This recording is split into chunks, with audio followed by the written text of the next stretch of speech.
বিশ্বের অন্যতম বৃহত্তম শহর মেক্সিকো সিটি এত দ্রুত ডুবে যাচ্ছে যে মহাকাশ থেকেও স্পষ্টভাবে দেখা যাচ্ছে। শুনলে যে কারোরই প্রথমে মনে হবে হয়তো বলা হচ্ছে বন্যায় নিমজ্জিত মেক্সিকো সিটির কথা। কিন্তু না, বাস্তবতা আরও ভয়াবহ। কারণ প্রতি মাসে আধা ইঞ্চিরও বেশি নিচে দেবে যাচ্ছে 2,20,00,000 মানুষের এই মহানগরীটি। মার্কিন মহাকাশ গবেষণা সংস্থা নাসার শক্তিশালী রাডার প্রযুক্তির নতুন চিত্রে উঠে এসেছে এসব তথ্য। এর মধ্য দিয়ে বিশ্বের সবচেয়ে দ্রুত ডুবতে থাকা রাজধানী হয়ে উঠেছে মেক্সিকো সিটি। তবে এটি নতুন কোনো ঘটনা নয়। নাসার দেয়া তথ্য বলছে তারা 1 শতাব্দীরও বেশি সময় ধরে নগরীটির এই পরিবর্তন নথিভুক্ত করে আসছে।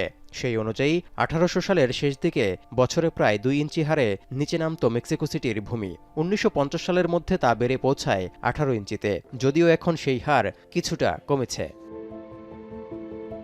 তবে আশঙ্কার বিষয় হল শহরের কিছু অংশ শত শত ফুট পর্যন্ত নিচে নেমে যাচ্ছে, যার কারণে বড় ধরনের ক্ষতিকর প্রভাবের শঙ্কাও তুঙ্গে। ইতোমধ্যে শহরের বিখ্যাত অ্যাঞ্জেল অফ ইন্ডিপেন্ডেন্স স্মৃতিস্তম্ভে এর প্রভাব স্পষ্ট। 1910 সালে মেক্সিকোর স্বাধীনতার 100 বছর পূর্তি উপলক্ষে নির্মিত 114 ফুট উঁচু এই স্মৃতিস্তম্ভের নিচে ভূমি বসে যাওয়ায় অতিরিক্ত 14টি সিঁড়ি যোগ করতে হয়েছে। এছাড়াও সবচেয়ে বেশি ক্ষতিগ্রস্ত এলাকার মধ্যে রয়েছে বেনিতো হুয়েরেস আন্তর্জাতিক বিমানবন্দর। মেক্সিকো সিটি কেন ডুবে যাচ্ছে তাই এখন বড় প্রশ্ন। গবেষণার তথ্য বলছে একটি প্রাচীন জলাশয়ের উপর নির্মিত মেক্সিকো সিটি, তাই মাটি তুলনামূলকভাবে নরম এবং স্বাভাবিকভাবেই ধীরে ধীরে সংকুচিত হয়। তবে এর পেছনে মানুষের কার্যকলাপ বেশি দায়ী। এর মধ্যে প্রথম কারণটি হল ভূগর্ভস্থ পানির উপর বেশি নির্ভরশীলতা।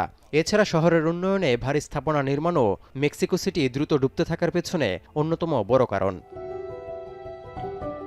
তৌহিদুর রহমান, এখন বিশ্ব।